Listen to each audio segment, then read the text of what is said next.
kind of wanted to tap into something that I really want to do in the future, which is a paramedic career.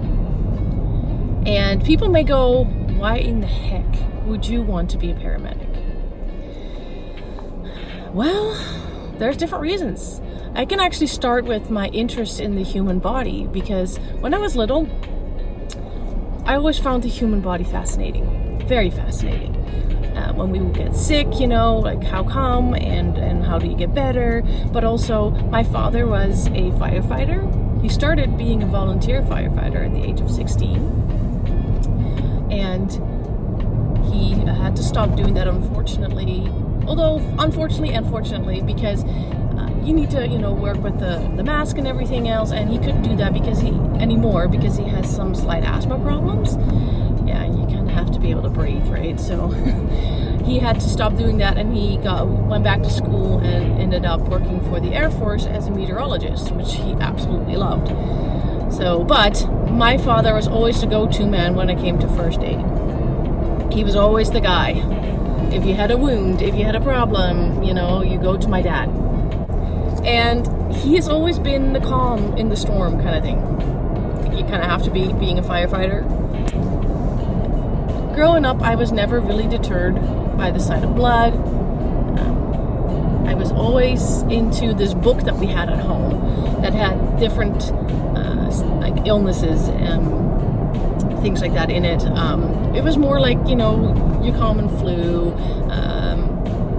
What are the signs and symptoms of the mumps, the measles, all these kind of things, that you usually get your vaccinations for and stuff like that. But all kinds of injuries, broken bones, lacerations, cuts, bruises, you name it, it was all in that book. And I looked in that book over and over and over again when I was a kid. I think that's kind of where it all started. I also was always very much into anything on TV that was like a doctor series, that involved the doctor. So as I got a bit older, I kind of shifted my focus from human body to animals, because I was really into horseback riding, and I was on someone's ranch a lot. And so we happened to have a vet live behind us. And she would take me, well, my mom kind of asked one time, hey, could she come with you sometime on a Saturday? On Saturdays, they would do runs to the farms, the ranches. This is all in the Netherlands, right? So these are mostly dairy farms. And I learned a lot. I saw a lot. On my very first day going with her, we ended up going to a farm or ranch, whatever you want to call it, with a cow that was in labor and was having issues. And unfortunately, the calf had already died inside. And the mom had been pushing for a long time, and she was tired and needing help. That this calf wasn't really coming out on its own either, and she was just kind of done. So what happened, what they usually do if a calf is already dead, is that, and it sounds really gruesome, but this is what they do, is they cut it in half, and they use like steel wire, and they kind of saw it in half. So yeah, I was a witness of that on my very first time going with a vet on ranch calls. Now, and the funny thing was, I wasn't grossed out by it. I was kind of intrigued by it. I saw the first part of, I saw some legs coming out, and and then all of a sudden, there's the insides of the calf laying in the straw, and I'm just looking at it. I'm like, too bad the calf's dead. But it was very interesting. I found it very interesting. I have been with her on many calls. I actually assisted her once with a C-section on a sheep, which was very interesting because the amount of layers of fat she went through before she got to the uterus, I was fascinated. I thought it was amazing. And she only put local anesthesia on this sheep. So what was I doing? I was holding its head down. So I had a beautiful view of what was going on. And so yeah, for a while I was very much interested in becoming a veterinarian because I was really into animals. And then puberty kind of hits, and often you have no clue who you are, what you want, and what's going on around you. everything is changing, your body's changing, hormones flying, you know, you get your first real crush, you know, all that stuff. Everything was kind of all over the map. When you're about 15, they kind of, at least that's when I was in school, I'm not sure if that has changed at all, but when they make you choose, you know, a certain package of subject to kind of gear you towards your future career. So you kind of, at the age of 15, need to have figured out what you want to do. Well, I did not quite have figured out what I wanted to do, and I initially chose the wrong education, college. I actually wanted to take on an extra subject, which you can do in the Netherlands. Instead of 6 subjects for your final year of high school, you can do 7. However, I was in a small town, and it was a small school, and the one subject that I really wanted to add was biology. Surprise, surprise, right? Because I was that interested in the human body. I found it fascinating, and human body and animals, you know, plants, meh, you know, but the other 2 definitely. So I wanted to add that. However, because the school being so small, they actually were teaching both German and biology at the same time during the week. It's kind of split our class kind of in half, because part of it would do biology and part of it would do German. And I had German already in my package because I was thinking going towards the secretary type route and whatnot, because it kind of split up the class. So I didn't end up taking it. So anyway, long story short, I went to college. I chose something completely different for that first year and realized that that was not my thing. And so I did finish my year, and then I switched over to executive secretary, which I finished. I did that. It's a 3-year college course, and long story short, I graduated. And by then I kind of had other plans and ideas, and it's, you know, long story. I will tell that in a different video. If you really like me to do a video on how I ended up in Canada, you can definitely leave a comment down below, and I will definitely make a video on how that all came to be. But yeah, at that point I was not really thinking anything medical. So we're gonna fast forward to being in Canada, having got married, babies, everything, and I've always kept this interest, and I've always watched TV shows that included surgeries or problems, or I loved ER shows, and I love the real ones, not the fake ones. You know, I mean, the actual show ER is cool, but that's not really a very realistic picture of what an ER looks like, I think.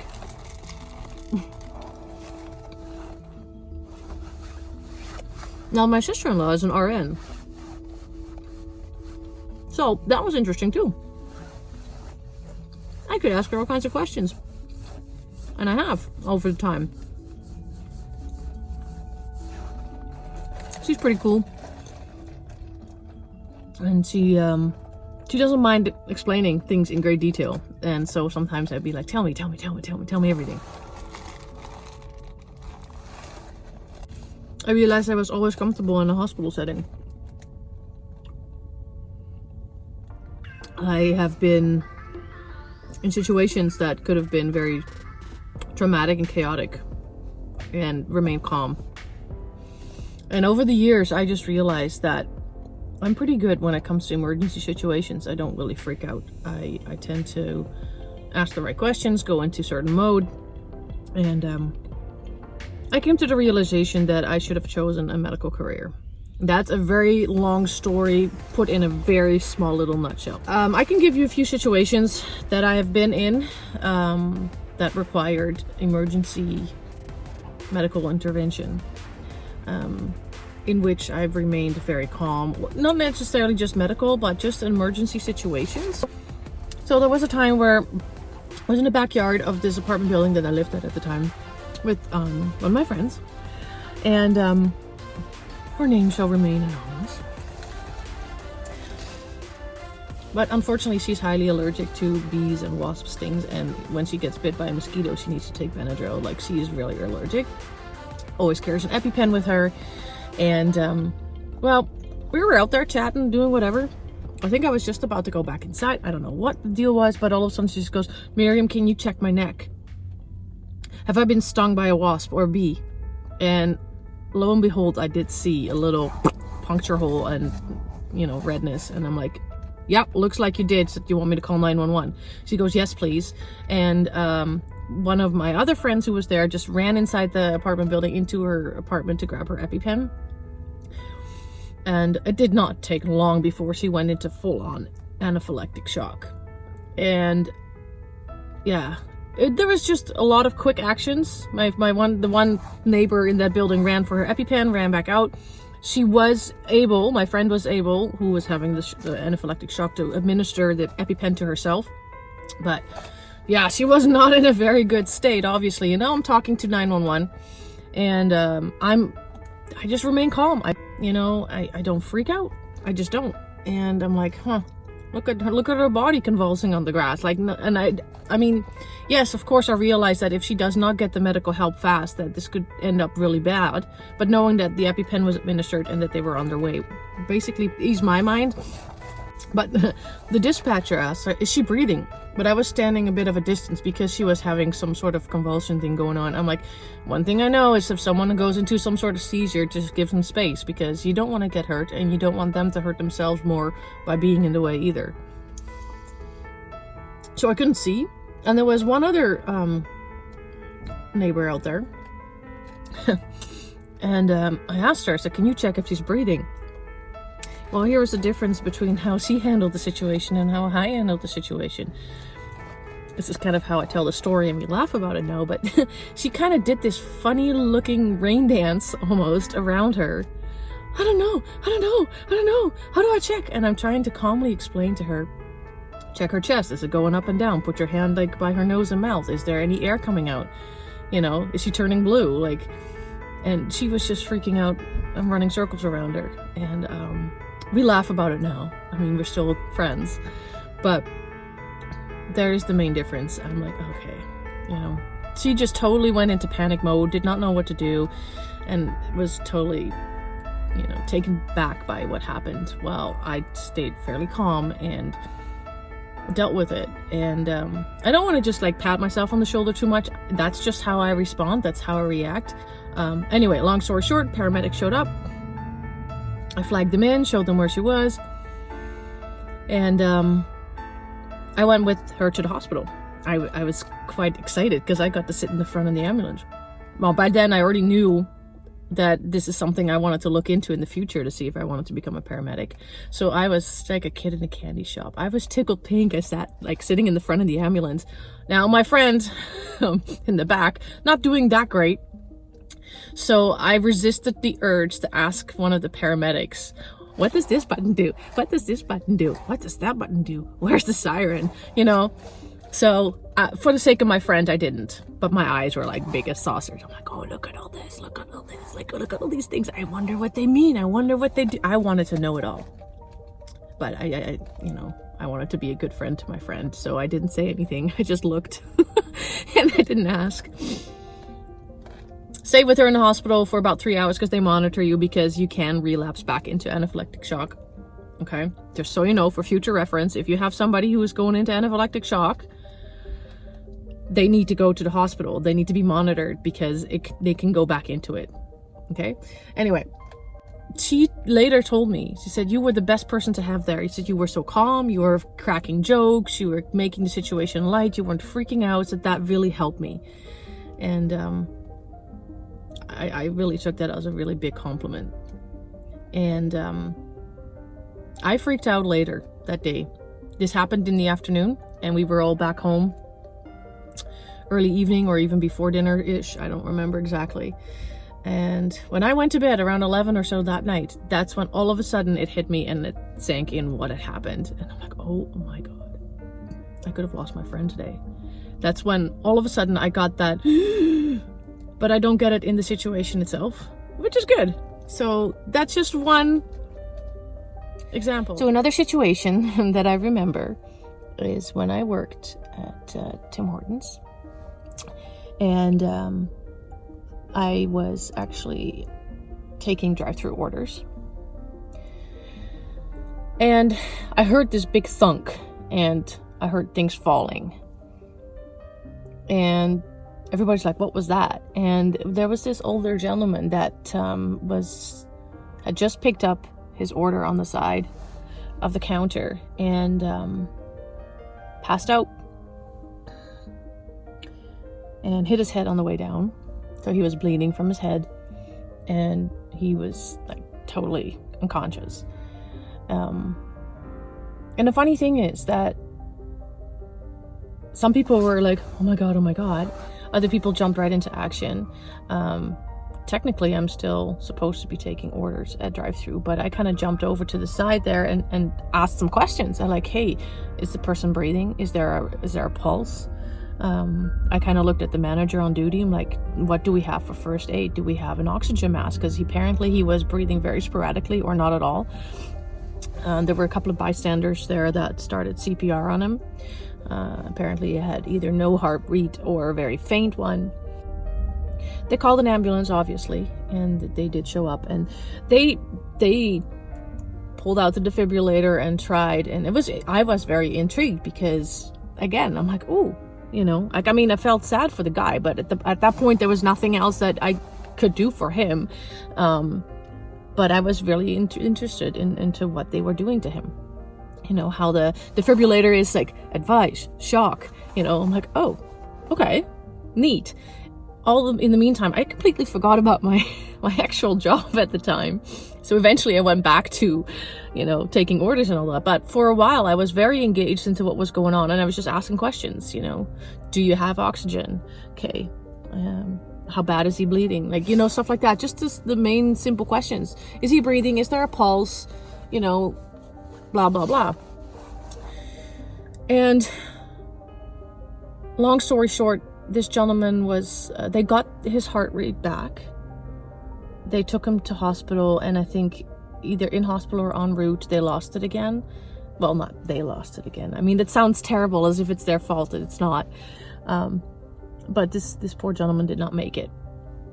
It was just very sad that it happened, you know, right out in public in a restaurant, because some people get super freaked out by it. Like, I remember some of my coworkers, like, were really shaken up by the whole incident. And at that point, we didn't even know if he was going to make it. So, and I felt like, oh my gosh, I wish I had more knowledge and more hands-on experience as to what to do in a situation like that. Like, I mean, I was glad there were other people that were, you know, helping out and trying to do what they could do at that point until help arrived. But I just felt so helpless, and I did not like that feeling at all. I wanted to be able to do something. I wanted to step in. I wanted to help. I do remember asking one of the paramedics when they were there, I said, do you need anything? Right? And said, oh, maybe something for under his head. So I ran to the staff room and grabbed my sweater. That's the only contribution that I made. But yet again, I remained calm. I mean, I was of the right mind to ask the paramedic, hey, is there something I can help you with? Is there something I can grab for you? Do you need anything? You know, and at the same time, I'm like, I wish that my hands knew what to do. And yeah, so that was another confirmation for me. Like, okay, I gotta go pursue this. I gotta do this. And so there are a few more other situations. And if you want me to go in a couple of more, just comment down below and I can definitely do that, because this video is already getting really long. So, but yeah, I want to move on to, you know, why the heck would you want to do this, right? Well, first off, because I'm very interested in the human body and very interested in how to fix it when it's broken. I'm not deterred by blood or certain smells or whatnot. I'm a mom, you know, so I've dealt with poop and pee and vomit and stuff like that, kids getting hurt and things like that. So yeah, I'm not deterred by blood or certain smells, and you learn to breathe through your mouth, especially with kids and dogs and cats. But I've yet to smell like a dead body. You know, this may sound really weird, like, oh, that's kind of random, but you know, as a paramedic, you will get into all kinds of situations. You know, some may be very sweet, some may be very nice. You know, when you deal with somebody that's very grateful for you coming and helping, and you may come into a situation where somebody has passed away, either natural causes or not, and you may have to deal with a decomposing body. You just don't know. You may deal with a family that gets hit by a drunk driver, and the drunk driver makes it, but the family is like totally torn apart because some people don't survive the accident and others do, and it's never fair. It isn't. And these are things that I do realize, and I'm pretty sure that once I get into more detailed training and as well as experience in the field, I do think that I may be able to figure out what my strengths and weaknesses are, because some people, let's say, are very good at pediatric cases and other people aren't. Some people are good with festering wounds and other people aren't. Some people are good with certain fractures where the bone's sticking out of the skin, and other people have a hard time with that. You never know. Brain matter, right? If you come into some really high-speed accident scenes, you may be dealing with that. And I have purposely listened to very gruesome stories so that I can kind of sort of prepare myself a little bit as to what kind of situations I could come across. You can go from a shooting to someone who's being short of breath, right? Which actually is, let's say, an anxiety attack. And you know what? You cannot really judge anything and anyone, because an anxiety attack can feel like you're actually dying. Well, it's your body responds to the stress in your brain, right? And that's a whole other story. But it could be as simple as calming the person down, helping them get their breathing under control. And it could be as heart-wrenching as, let's say, a child who drowned in a pool. And am I ready for that? In all honesty, I don't know. I don't think anybody really knows if they're ready for that. I think it's just a matter of jumping in and doing it and seeing if you are able to deal with it, and make sure you keep yourself in check. You're going to be dealing with all kinds of things. People that overdose and you bring them back with Narcan because when you found them they were unresponsive, not breathing, and basically dying, yet they are so ungrateful when you bring them back because you've basically wrecked their high, just so that they can do this all over again later that day. And there's a way bigger problem behind that kind of behavior than just the drugs, right? Mental health patients, criminals, you're gonna have to treat them all as if they're your mother, basically, right? You know what I mean? Everybody has a story and everybody has a reason why they do things, and I'm not saying that some of these reasons are right. I'm just saying that they are, and as a paramedic you just have to treat each patient according to their injuries, whether you agree with what they've done or what they're doing or not, whether you wreck their high and they will go right back to that. So yeah, there's a whole bunch of aspects to this, and that's why I wanted to start off as an emergency medical responder, which is the very first course you're going to have to complete in order to get into the paramedic program. And more about the whole technical aspects of that in a different video. I'm not going to go into that right now. This is more like an introduction as to, hey, how did I come to this kind of thing, But as an emergency medical responder, you're not a full-on paramedic. You are not able to start IVs. Well, you may be physically able, but you're not allowed. They don't teach you that either in that course. It's just basically a glorified first aid course, and you are, in all essence, a assistant to the paramedic. You do need your class 4 license so you can drive the ambulance. And well, anyway, I think it's a great way to get my feet wet, to just kind of get started and do that for maybe a year, and then see, okay, am I dealing with this okay? Can I do this? Is this something I want to pursue? And then dive into the more elaborate program for a paramedic. That way I give myself a little bit of time to figure out if this is something that I can actually deal with without spending a whole lot of money and then realizing, oh, no, I'm sorry, can't do. There goes your money down the drain, right? So no, not doing that. Anyway, so there's a little bit of an introduction. And if you have any questions, throw them down below in the comment section. And there will definitely be more videos to follow this. And I'll try to break down the process. And as of right now, I'm not doing any courses. I have not signed up for any courses because I have no money. But I'm going to look into something about that as well. And I'll keep you guys posted. But this dream of becoming a paramedic, I will not let go of, and I will try to pursue it, and I'll take you guys along with me. So thank you very much for watching, and we'll see you in the next one.